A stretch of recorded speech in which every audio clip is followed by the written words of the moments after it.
Pranayagni an eternal love ഭാഗം 17. അടുത്ത നിമിഷം പഞ്ഞി പോലെ മൃദുലമായ എന്തോ വന്ന് തൻ്റെ ചുണ്ടിൽ പതിക്കുന്നത് അവൻ അറിയുന്നുണ്ടായിരുന്നു. അവൻ്റെ കീഴ്ചുണ്ട് അവൾ കടിച്ചെടുത്തു. അവനിൽ നിന്നും ഒരു മൂളലുയർന്നു. പതിയെ, വളരെ പതിയെ അവൾ അവൻ്റെ കീഴ്ചുണ്ടിനെ ഒന്ന് നുണഞ്ഞു. അവൻ്റെ കൈകൾ അവളുടെ ഇടുപ്പിലേക്കെത്തി. പതിയെ പതിയെ അവൾ അവൻ്റെ കീഴ്ചുണ്ടിനെ നുണഞ്ഞുകൊണ്ടേയിരുന്നു. അവൻ്റെ കൈകൾ അവളുടെ ഇടുപ്പിലാകെ പരതിക്കൊണ്ടിരുന്നു. അവളുടെ ചുണ്ടുകൾ അവൻ്റെ കീഴ്ചുണ്ടിൽ നിന്നും മേൽചുണ്ടിലേക്ക് ചേക്കേറി. അവൻ അവളെ തിരികെ ചുംബിച്ചില്ല. കാരണം അവളുടെ ചുംബനത്തിൽ അവൻ അത്രത്തോളം അടിമപ്പെട്ടു പോയിരുന്നു. അവൻ്റെ മീശരോമങ്ങൾ അവളുടെ ചുണ്ടിൽ കുത്തി നോവിച്ചു. എങ്കിലും അവൾ അവൻ്റെ ചുണ്ടുകളെ വിടാതെ നുണഞ്ഞുകൊണ്ടിരുന്നു. അധികം വൈകാതെ അവൻ്റെ ചുണ്ടുകളും അവളുടേതിനെ തിരികെ ചുംബിച്ചു. അവൻ്റെ ചുണ്ടുകൾ അവളുടെ ചുണ്ടിനെ നുണഞ്ഞതും അവളൊന്ന് മൂളി. അവൻ്റെ മീശരോമങ്ങൾ അവളുടെ ചുണ്ടുകളെ കുത്തി നോവിച്ചുകൊണ്ടേയിരുന്നു. അവൻ അവളുടെ കീഴ്ചുണ്ടും മേൽചുണ്ടും മാറി മാറി നുണഞ്ഞു. അവൻ്റെ ദന്തങ്ങൾ പലതവണ അവളുടെ ചുണ്ടിൽ മുറിവേൽപ്പിച്ചു. ദീർഘനേരത്തെ ചുംബനം ഇരുവരുടെയും പല്ലുകളും കടന്ന് നാവിലേക്കെത്തി നിന്നു. ഇരുവരുടെയും വായിൽ ഇരുമ്പു ചുവ കലർന്നു. ഇരുവരുടെയും ഉമിനീർ പരസ്പരം കൂടിച്ചേർന്നു. ഒടുക്കം ശ്വാസം തടസ്സമായി വന്നതും ഇരുവരും ഒരുപോലെ വിട്ടു നൽകി. എനിക്ക് എന്തൊക്കെയോ ചെയ്യാൻ തോന്നുന്നു കുഞ്ഞാ. അവൻ്റെ സ്വരം ആർദ്രമായി. എന്ത് ചെയ്യാൻ? അവൾ വിറയലോടെ അവനോട് തിരികെ ചോദിച്ചു. കടിച്ചു തിന്നാൻ തോന്നുന്നു, സ്നേഹിക്കാൻ തോന്നുന്നു. എങ്കിൽ സ്നേഹിക്ക്. അവൾ അവൻ്റെ കണ്ണിലേക്ക് നോക്കിക്കൊണ്ട് തന്നെ പറഞ്ഞു. അവൻ അവളിലേക്ക് ചാഞ്ഞു വന്നു. ഒരു പുഞ്ചിരിയോടെ അവൾ അവനെ തന്നെ നോക്കിക്കിടന്നു. അവൻ അവളുടെ ചുണ്ടിൽ പതിയെ ഒന്ന് ചുംബിച്ചു മാറി. അവളുടെ ചുണ്ടുകൾ കൂടുതലൊന്ന് വിടർന്നു വന്നു. അവൻ്റെ മുഖം അവളുടെ കഴുത്തിലേക്ക് അമർന്നു. അതവൾ പ്രതീക്ഷിക്കാത്തത് കൊണ്ട് തന്നെ അവൾ കിടക്കയിൽ നിന്ന് ഒന്ന് ഉയർന്നു താണു. അവൻ്റെ കൈകളാൽ അവൾ മുകളിലേക്ക് നഗ്നയായി. അവൾ അവനെ എതിർത്തില്ല. അവനിലും കൂടുതൽ ഈ ഒരു നിമിഷം അവൾ ആഗ്രഹിച്ചു. അവളുടെ കൈകൾ അവൻ്റെ തോളിലായി അമർന്നു. അവൻ്റെ നഗ്നമായ മുതുകിലും തോളിലുമായി അവളുടെ കൈകൾ അലഞ്ഞു നടന്നു. അവളൊന്നും മിണ്ടിയില്ല. അവൻ്റെ നെഞ്ചിലേക്ക് കണ്ണുകൾ ഇറക്കി അടച്ചു കിടന്നു. വീണ്ടും ഒരു ചുംബനത്തിലേക്ക് ഇരുവരും വഴുതി വീഴാൻ അധികം സമയം വേണ്ടി വന്നില്ല. മഹിയേട്ടാ, മതി മതി. ഇടയ്ക്കെപ്പോഴോ ചുംബനം നിർത്തിയതും കുഴഞ്ഞു തളർന്ന ശബ്ദത്തിൽ അവൾ അവനോട് എങ്ങനെയോ പറഞ്ഞൊപ്പിച്ചു. അവൻ്റെ മുഖം മാറിലേക്ക് അമർന്നു. വീണ്ടും അവൾ അടഞ്ഞ ശബ്ദത്തിൽ മതി എന്ന് പറയുന്നുണ്ട്. എന്നിട്ടും അവൻ കേൾക്കുന്നില്ല എന്ന് കണ്ടതും അവൾ അവൻ്റെ തലമുടിയിൽ പിടിച്ച് അവളുടെ മാറിൽ നിന്ന് അവൻ്റെ തലയുയർത്തി. മുകളിലേക്ക് ഉയർന്നു വന്ന് അവൻ അവളുടെ ചുണ്ടിലെ തേൻ ഒരിക്കൽ കൂടി രുചിച്ചു. അവളുടെ കഴുത്തിലേക്ക് മുഖം പൂഴ്ത്തിവെച്ച് അവൻ കുറച്ചു സമയം അങ്ങനെ കിടന്നു. ഇരുവരും ആകെ വല്ലാത്തൊരവസ്ഥയിലായിരുന്നു. അല്പനേരം കഴിഞ്ഞതും അവൻ അവളുടെ കഴുത്തിൽ നിന്നും തലയുയർത്തി അവളെ നോക്കി. അവൾ അപ്പോഴും കിതയ്ക്കുകയാണ്. അവൻ അവളിൽ നിന്ന് മാറിക്കിടന്നു. അവൾ അവൻ്റെ നെഞ്ചിലേക്ക് തല ചാരി വെച്ചു. ഇതിനൊരു പ്രത്യേക രുചിയാണ് ദുർഗയെ. അവളുടെ മാറിലൂടെ ഒന്ന് തലോടിക്കൊണ്ട് അവൻ പറഞ്ഞു. മഹിയേട്ടാ. അവൾ അവനെ ചിണുക്കത്തോടെ വിളിച്ചു. സത്യം പറഞ്ഞതാ, വല്ലാത്തൊരു വീര്യം. അവൻ്റെ വശ്യത തീർത്ത ശബ്ദം. അവളൊന്നും മിണ്ടിയില്ല. അവൻ്റെ നെഞ്ചിലേക്ക് കണ്ണുകൾ ഇറുക്കി അടച്ചു കിടന്നു. ഇങ്ങനെയാണെങ്കിൽ എൻ്റെ ദുർഗ ഇനിയും പിണങ്ങിക്കോ കേട്ടോ. അവൻ കളിയായി അവളുടെ നെറ്റിയിൽ ചുംബിച്ചുകൊണ്ട് പറഞ്ഞു. പോ മഹിയേട്ടാ. അവൾ അവനെ കണ്ണു തുറന്നു നോക്കിയില്ല. അല്പനേരം ഇരുവരും ഒന്നും സംസാരിച്ചില്ല. അല്ലെങ്കിലും മഹിയേട്ടൻ ഇങ്ങനെയാണ്. നമ്മൾ മാത്രമുള്ളപ്പോൾ വേറൊരാളാണ്, അല്ലാത്തപ്പോൾ ഭയങ്കര ഗൗരവക്കാരനുമാണ്. കുഞ്ഞു കുട്ടികൾ പറയുന്നത് കണക്കെയുള്ള അവളുടെ പരാതി കേട്ട് അവന് ചിരി വന്നു. ചിരിക്കണ്ട, ഞാൻ കാര്യം പറഞ്ഞതാണ്. എപ്പോഴും മഹിയേട്ടൻ അങ്ങനെ തന്നെയാണ്. നമ്മൾ രണ്ടുപേരും ഉള്ളപ്പോൾ അത് നമ്മുടെ സ്വകാര്യതയാണ്. അതെന്തിനാ മറ്റുള്ളവരെ കാണിക്കുന്നത്? അവളുടെ തലയിൽ തലോടി അവൻ പറഞ്ഞു കൊടുത്തു. അവൻ അങ്ങനെ പറഞ്ഞതും അവളും ഒരു നിമിഷം അത് ശരിയാണെന്ന് ചിന്തിച്ചു. ഇരുവർക്കും ഉറക്കം വരുന്നുണ്ടായില്ല. അങ്ങനെ തന്നെ അല്പസമയം കിടന്നു. നാളെ വീട്ടിൽ പോയിട്ട് അധികം താമസിക്കരുത്. രണ്ടുപേരും വൃത്തിയാക്കി കഴിഞ്ഞ് വേഗം തന്നെ തിരിച്ചു വന്നേക്കണം. അവൻ അവളുടെ തലയിലും പുറത്തുമായി തലോടിക്കൊണ്ട് പറഞ്ഞു. പഴയ കാര്യങ്ങളൊക്കെ ഓർമ്മയുണ്ടല്ലോ. ആവശ്യമില്ലാതെ ഒന്നും ചെയ്യാൻ നിൽക്കരുത്. അവൾ വീണ്ടും മൂളി. മൂളാനല്ല, ശരിക്ക് പറയ്. കേട്ടു. എങ്കിൽ കിടന്നുറങ്ങിക്കോ. ഇനിയിപ്പോൾ ഡ്രസ്സൊന്നും ഇടണ്ട, ചൂടല്ലേ. ഇങ്ങനെ തന്നെ കിടന്നോ. എന്തായാലും പെട്ടെന്ന് വാതിൽ തുറന്നൊന്നും ആരും വരാൻ പോകുന്നില്ല, അവൻ അവളോട് പറഞ്ഞു. എന്നാലും അങ്ങനെ കിടക്കാൻ ഒരു മടിയുള്ളത് കൊണ്ട് തന്നെ അവൾ അരികിലായി കിടന്നിരുന്ന പുതപ്പെടുത്ത് മാറുവരെ പുതച്ചു. പതിയെ ഇരുവരും ഉറക്കത്തിലേക്ക് വഴുതി വീണു. രാവിലെ ദേവുവാണ് ആദ്യം ഉണർന്നത്.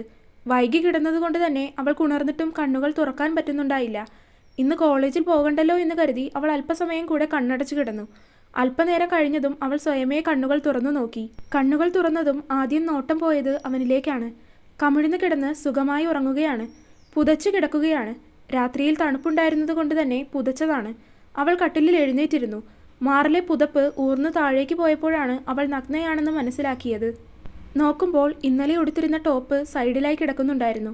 അവൾ വേഗം തന്നെ അതെടുത്തിട്ടു. ഇപ്പോൾ നല്ല ചൂടാണ്. അവൾ മഹിയുടെ മേൽ കിടന്നിരുന്ന പുതപ്പെടുത്ത് മാറ്റി. അത് ഒരരികിലേക്ക് മടക്കി വെച്ച് കട്ടിലിൽ നിന്ന് ഇറങ്ങി നോക്കുമ്പോഴാണ് അവൻ്റെ പുറത്തായി അവളുടെ നഖക്ഷതങ്ങൾ കാണുന്നത്. തോളിലും പുറത്തുമായി 2-3 പോറലുകൾ വീണിട്ടുണ്ട്. വേദനിച്ചു കാണുമോ? അവൾ അവൻ്റെ പുറത്ത് പതിയെ ഒന്ന് തലോടി. അവളുടെ വിരലുകൾ അവനിൽ സ്പർശിച്ചതും അവനൊന്ന് ചിണുങ്ങിക്കൊണ്ട് മറുവശത്തേക്ക് ചരിഞ്ഞു കിടന്നു. അത് കണ്ടതും അവളൊരു ചിരിയോടെ കട്ടിലിൽ നിന്ന് എഴുന്നേറ്റു. ശേഷം കുളിക്കാനുള്ള ഡ്രസ്സുമായി ബാത്റൂമിലേക്ക് കയറി. കുളിക്കുമ്പോൾ അവൾക്ക് മാറിലും കഴുത്തിലും ആയി നീറുന്നുണ്ടായിരുന്നു. മാറിൽ 1-2 പല്ലുകൾ കൊണ്ട് ചെറിയ പോറലുകൾ വീണിട്ടുണ്ട്. കുളി കഴിഞ്ഞിറങ്ങി വന്ന് കണ്ണാടിയുടെ മുന്നിൽ നിന്നു. കോളേജിൽ ഇന്ന് പോകാത്തത് കൊണ്ട് ഇന്ന് സിന്ദൂരം തൊടാം. അത് കരുതി അവൾ സിന്ദൂരത്തിൻ്റെ സ്റ്റിക്കെടുത്തു. സീമന്തരേഖയിൽ സിന്ദൂരം ചാർത്തുമ്പോൾ കണ്ണാടിയിലൂടെ കട്ടിലിൽ കിടക്കുന്നവനിലേക്ക് അവളുടെ നോട്ടം പോയി. ഒരു പുഞ്ചിരിയോടെ അവൾ സീമന്തരേഖയിൽ സിന്ദൂരം നീട്ടി വരച്ചു. അതിനുശേഷം പൊട്ടു തൊടാനായി നെറ്റിയിലേക്ക് പൊട്ടുകുത്തി കൈയെടുത്തപ്പോഴാണ് കഴുത്തിൽ 1-2 ഇടത്ത് കാണുന്ന ചുവന്ന പാടിലേക്ക് അവളുടെ നോട്ടം പോയത്. അവളുടെ മുഖം ഒന്ന് ചുവന്നു വരാൻ അധികം നേരമെടുത്തില്ല. അവൾ പതിയെ ആ പാടിലൊന്ന് തലോടി നോക്കി. ചെറിയ വേദനയുണ്ട്, എന്നാലും അവളിൽ പുഞ്ചിരിയാണ്. പക്ഷേ ആ പാട് ബനിയനിട്ടിട്ടും മറയുന്നുണ്ടായിരുന്നില്ല. വെളുത്തിരിക്കുന്ന കഴുത്തായതുകൊണ്ട് തന്നെ ചുവന്ന പാട് എടുത്തു കാണുന്നുമുണ്ട്. യൂണിഫോം ആണെങ്കിൽ കുഴപ്പമില്ല. കോളർ ഉള്ളത് കൊണ്ട് തന്നെ ആരും അറിയില്ല. പക്ഷേ ഇത് അപ്പച്ചി കണ്ടാൽ ഇനി എന്ത് കരുതുമെന്നാവോ? അവൾ ചിന്തിച്ചു. ശേഷം കുറച്ച് മുടിയെടുത്ത് മുന്നിലേക്കിട്ട് കഴുത്തിലെ പാട് മറയുന്ന രീതിയിലിട്ടു. അപ്പച്ചി ഉണർന്നിട്ടുണ്ട്, പക്ഷെ അടുക്കളയിലേക്ക് കയറിയിട്ടില്ല. അവൾ വേഗം തന്നെ 3 പേർക്കുമുള്ള ചായ വെച്ചു. ശേഷം അതിൽ നിന്നും ഒരു ഗ്ലാസ് ചായയുമായി അവൾ മുറിയിലേക്ക് നടന്നു. അവൻ അപ്പോഴും ഉറക്കം തന്നെയാണ്. മഹി ഇടയ്ക്ക് നടക്കാൻ പോകും. നടക്കാൻ പോകണമെന്ന് വിചാരിച്ചിട്ടുണ്ടെങ്കിൽ നേരത്തെ ഉണരും, അല്ലെങ്കിൽ കിടന്നുറങ്ങിക്കളയും. അവൾ ചായ ഗ്ലാസ് ടേബിളിലായി വെച്ച് കട്ടിലിൽ അവൻ്റെ അരികിലേക്കിരുന്ന് അവനെ വിളിച്ചു. മഹിയേട്ടാ. ആദ്യത്തെ വിളിയിൽ ഉണർന്നില്ലെങ്കിലും 1-2 തവണ തട്ടി വിളിച്ചപ്പോൾ അവൻ ഉണർന്നു. കണ്ണുകൾ ചിമ്മി തുറന്നപ്പോൾ തന്നെ ആദ്യം കാണുന്നത് ഈറനോടെയുള്ള മുടിയും സീമന്തരേഖയിൽ സിന്ദൂരവും ചാർത്തിയിരിക്കുന്ന അവളെയാണ്. അവനൊരു പുഞ്ചിരിയോടെ കണ്ണുകൾ ചിമ്മി തുറന്ന് എഴുന്നേറ്റിരുന്നു. എൻ്റെ കുഞ്ഞിന്ന് സുന്ദരിയായിട്ടാണല്ലോ. അതിന് അവൾ അവനെ മനോഹരമായി ഒന്ന് നോക്കി പുഞ്ചിരിച്ചു. ഞാൻ വേഗം പോയി കുളിച്ചിട്ട് വരാം, എന്നിട്ട് ചായ കുടിക്കാം. അത് പറഞ്ഞ് അവൻ കുളിക്കാൻ കയറി. പറഞ്ഞതുപോലെ തന്നെ വേഗം തന്നെ അവൻ കുളിച്ചിറങ്ങി. അവൻ കുളിച്ചിറങ്ങി വരുമ്പോൾ കാണുന്നത് കണ്ണാടിയിൽ എന്തോ നോക്കിക്കൊണ്ടിരിക്കുന്നവളെയാണ്. എന്ത് നോക്കുവാ? അവളോട് ചോദിച്ച് അവൻ അവളുടെ അടുത്തേക്ക് വന്നു. ഒന്നും അറിയാത്തതുപോലുള്ള അവൻ്റെ ചോദ്യം കേട്ടതും അവനെ ഒന്ന് കൂർപ്പിച്ച് നോക്കിക്കൊണ്ട് അവൾ മുന്നിലേക്കായി ഇട്ടിരുന്ന മുടി മാറ്റി. എന്നിട്ട് കണ്ണാടിയിലൂടെ അവളുടെ കഴുത്തിലേക്ക് നോക്കാൻ കണ്ണ് കാണിച്ചു. അവളുടെ കഴുത്തിലെ പാടുകൾ കണ്ടതും അവൻ്റെ ചുണ്ടിൽ പുഞ്ചിരി വിരിഞ്ഞു. ചിരിക്കുന്നോ എന്ന് കപട ദേഷ്യത്തോടെ ചോദിച്ച് അവൾ അവന് നേരെ തിരിഞ്ഞു. അവൻ അവളുടെ കഴുത്തിലെ പാടിൽ ഒന്ന് തൊട്ടു നോക്കി. അവൾ എരിവ് വലിച്ചു. വേദനിക്കുന്നുണ്ടോ? അവൻ്റെ കണ്ണുകളിലേക്ക് നോക്കി അവൾ ഇല്ലെന്ന് തലയാട്ടി. അവൻ താഴ്ന്നു വന്ന് അവളുടെ കഴുത്തിലെ ഓരോ പാടുകളിലും മൃദുവായി ഒന്ന് ചുംബിച്ചു. മതി, ചായ തണുത്തു പോവും, പോയി ചായ കുടിക്ക്. ഇനിയും ഇങ്ങനെ മുട്ടിയുരുമി നിന്നാൽ ശരിയാകില്ല എന്ന് തോന്നിയതും അവൾ അവനെ തള്ളി മാറ്റി. അവൻ അവളെ ഒന്ന് ഇടം കണ്ണാലെ നോക്കിക്കൊണ്ട് ടേബിളിൽ വെച്ചിരുന്ന ചായ ഗ്ലാസ് എടുത്തു. നീ കുടിച്ചോ? ഇല്ല, അപ്പച്ചി എഴുന്നേറ്റിട്ടില്ല, ഞങ്ങൾ ഒരുമിച്ച് കുടിച്ചോളാം. അവൻ ചായ കുടിച്ചു. അവൻ ചായ കുടിച്ചു കഴിഞ്ഞതും അവൾ കപ്പുമായി അടുക്കളയിലേക്ക് നടന്നു. അപ്പോഴേക്കും അപ്പച്ചി ഉണർന്നിരുന്നു. അപ്പച്ചി ഇന്ന് പോകുന്നുണ്ടോ? ആ, രാവിലെ പോകണം, എന്നിട്ട് ഉച്ചയ്ക്ക് മുന്നേ തിരിച്ചു വരാം. എങ്കിൽ പോയി റെഡിയായിക്കോ, ജോലിയൊക്കെ ഞാൻ ചെയ്യാം. ഒറ്റയ്ക്ക് ചെയ്യേണ്ട ദേവു, ഞാനും കൂടാം എന്ന് പറഞ്ഞ് ഇരുവരും ഓരോ ജോലിയായി ചെയ്തു. രാവിലേക്കുള്ളതും ഉച്ചയ്ക്കുള്ളതും ഒക്കെ ഉണ്ടാക്കി. ദേവൻ ഇടയ്ക്ക് വീട്ടിൽ നിന്ന് ചോറ് കൊണ്ടുപോകും, അല്ലെങ്കിൽ പുറത്തുനിന്ന് കഴിക്കും. അതാണ് പതിവ്. ഇന്നെന്തായാലും ചോറ് കൊടുത്തു വിടാമെന്ന് കരുതി അവൾ ഒരു വാഴയില എടുത്ത് ചോറ് പൊതിഞ്ഞു. അപ്പോഴേക്കും പ്രാതല് കഴിക്കാൻ സമയമായി ദേവൻ വന്നിരുന്നു. 3 പേരും ഒരുമിച്ചിരുന്ന് ഭക്ഷണം കഴിച്ചു. അധികം സമയം കളയാതെ അവൻ വേഗം ഇറങ്ങി. ദേവു അവന് പൊതിഞ്ഞു വെച്ച ചോറ് കൊണ്ടു കൊടുത്തു.